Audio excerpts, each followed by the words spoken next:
sur la question des mises en situation que nous pratiquons de façon intensive à l'Académie, il ne s'agit pas simplement de faire une mise en situation puis de les multiplier. Ce sont ce que nous appelons des mises en situation pédagogiques.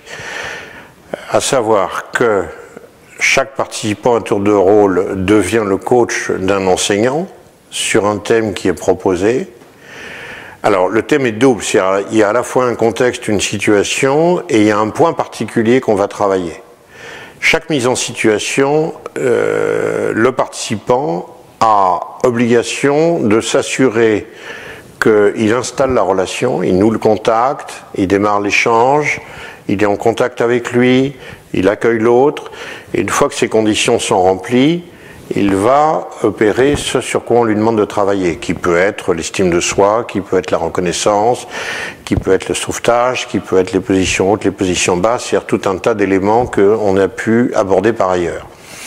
À la fin de chaque situation, qui vont durer 10, 20, 30 minutes, 45 minutes, ça dépend elles sont plus courtes au début, plus longues à la fin de la formation. L'enseignant qui a été coaché, avec l'aide des observateurs et l'aide évidemment de la personne qui a été coach, prend le temps de débriefing. C'est-à-dire, qu'est-ce qui s'est passé pour la personne, en quoi cette situation l'a renvoyé à son histoire, ou le sujet l'a renvoyé à son histoire, qu'est-ce que techniquement elle a été à même de poser, comment elle se sent par rapport à ça, à quel moment elle a senti qu'elle était plus en contact, à quel moment elle a renoué le contact, comment elle a renoué le contact dans ces cas-là.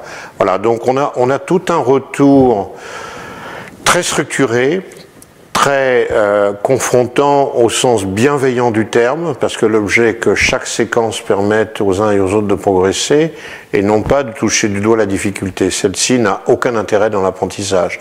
Une difficulté doit être le prétexte à tirer profit pour pouvoir progresser.